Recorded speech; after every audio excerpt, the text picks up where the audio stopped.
Hello, friends, and welcome back to Stories About Entitled People. In our first story, we tell you why age and treachery will always overcome youth and skill. But before we begin, don't forget to subscribe to our channel if you're new here and turn on notifications so you don't miss a new video every single day. Here we go. Waste my time? I'll waste your money. I'm selling my house and the new owners are stalling and using every tactic to try to bully me into changes and discounts. They think I'm young and dumb. Unfortunately for them, I'm old and petty.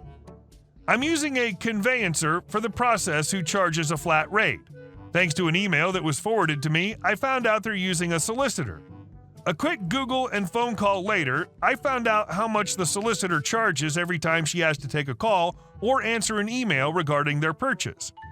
They've wasted about a week of my time. My calls and emails have wasted about $600 of their money. By the time we get to settlement, they'll be paying more to the solicitor than the discount they're demanding. Checkmate. And our second story. My house burned down. Can I have a discount? About 15 years ago, I had a job with Hilton in their reservations division. The job was fine, but the managers were petty and seemed to justify their existence by finding issues when there weren't any. One day in July, I get a call from a woman that says she's from Toronto and needs to find a hotel room for the night because her house just burned down. Okay, no problem. I can help. So I call our group lead, Chuck, and explain to him what's going on because us regular employees are not allowed to call out of the office. So Chuck makes the call to Toronto and explains the situation to them. He gets the okay to charge just $72 for the room, which is about $100 off the regular room rates. He's also told the woman can book up to 3 nights and then she can work with the hotel staff if she needs longer. All the hotel requires is an ID to prove the woman's from Toronto. They don't need proof her home burned down or anything. They're willing to take her at her word as long as she has a Toronto address. Great. So I thank Chuck and get back to the woman. I tell her how she just needs ID and then she can get a rate of $72 a night, telling her I can book her up to 3 nights. She says that's wonderful and would like to use that rate for the Hilton Toronto's New Year's Eve ball. So I'm confused. I sit there for a few seconds before muttering, "What?" The woman immediately grows incredulous and explains what a New Year's Eve ball is to me. I tell her I know what New Year's is, but it's July. She says yes, and she wants to save the room rate and apply it to the New Year's ball. I tell her she can't. She argues, "You never said the room rate couldn't be used on New Year's. I want to use it on New Year's, or that's false advertising." I respond with, "No, it's not. You said your house burned down today and you need a room because you had nowhere to go. Unless your house is going to burn down on New Year's again, it's pretty clear we're talking about now, tonight."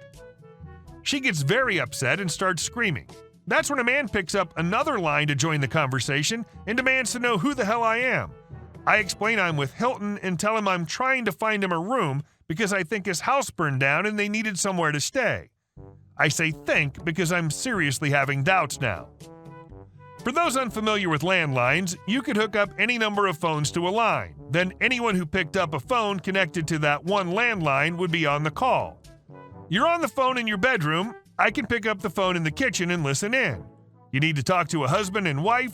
Well, he can get on the phone in the living room and she can get on the phone in the kitchen, and you can talk to them both. So the fact that the husband could just pick up and jump in immediately means it had to be a landline. If the house burned down, how did they have a landline to jump on? Where were they staying now? So I asked the husband if his house burned down. He immediately responds with, "You little sea-sucker. You effing Q. You F-word.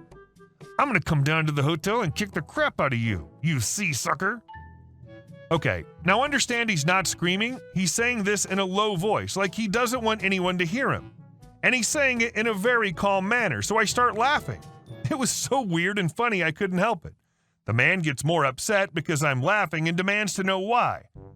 I'm still laughing as I mutter, "Because you're right.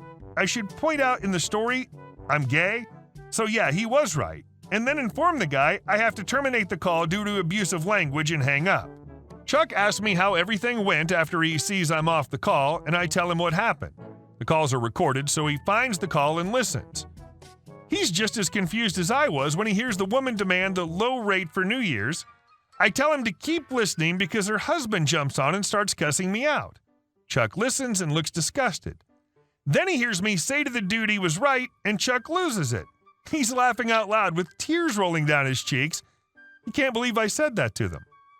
So the woman and her husband file a complaint against me later that day for hanging up on them. They say they just called for help and I was rude, refused to help, and hung up on them. My managers listen to the call and decide to write me up. When they call me into the office, I'm confused because the couple clearly lied. I did try to help, called Chuck, got a lower rate, and only hung up after the guy called me a sea-sucker several times.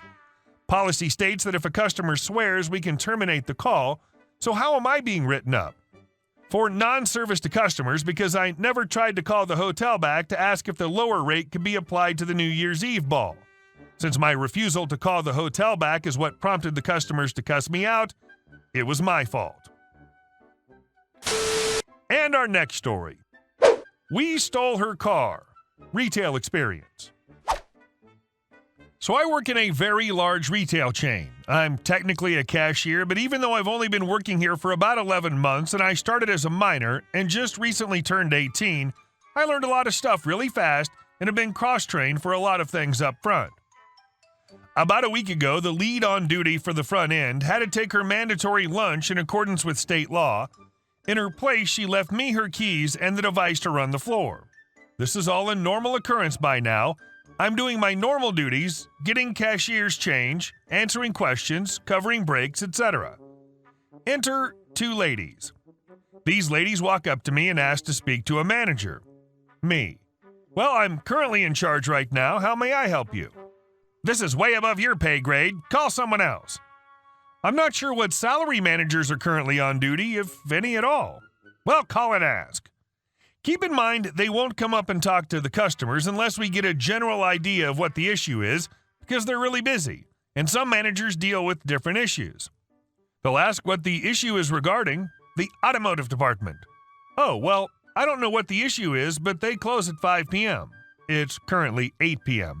Exactly. They're closed, and you don't know what the issue is because you're not paid enough.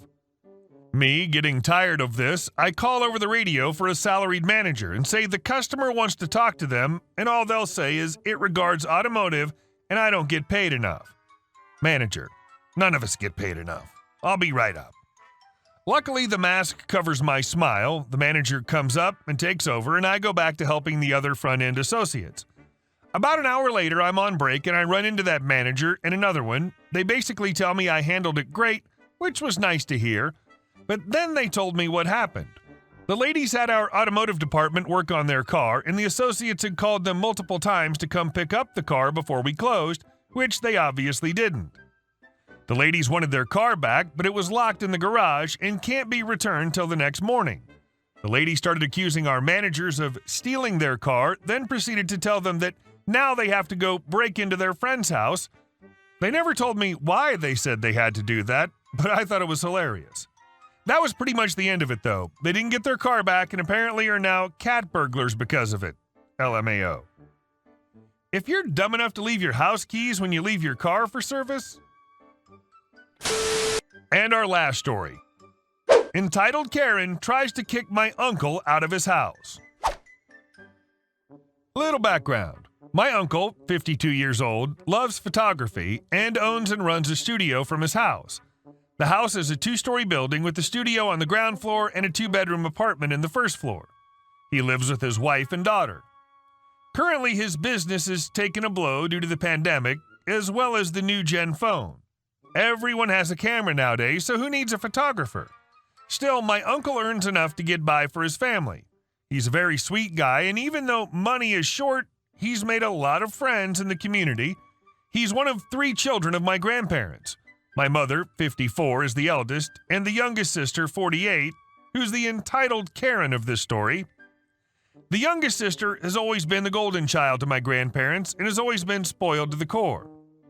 From childhood, she's gotten everything she wants. My uncle wanted to study law, but my grandparents spent all the funds for his college for Karen's marriage.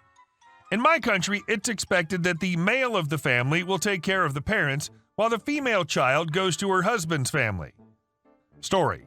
Even though my grandparents stayed with my uncle, my grandpa kept sending money each month to Karen, which he'd spend on clothes and makeup, only keeping some amount for himself just for food, which he refused to share with my uncle and his wife and daughter. The house belonged to my grandmother. When she died in 2018, she gave the house to my uncle and some money to my mother and my aunt. And my aunt convinced my grandpa to come live with her, on the pretext of caring for him. She wanted to mooch off my grandpa's pension account. My uncle, being a smart butt, made my grandpa sign an affidavit that he's willingly going to his own daughter's house and is not kicked out.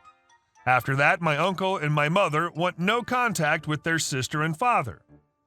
After a few months, suddenly one morning, my uncle is startled by continuous loud banging at the door. He went to the window to check and find Karen, who was demanding to be let in, screaming at the top of her lungs that this is her house.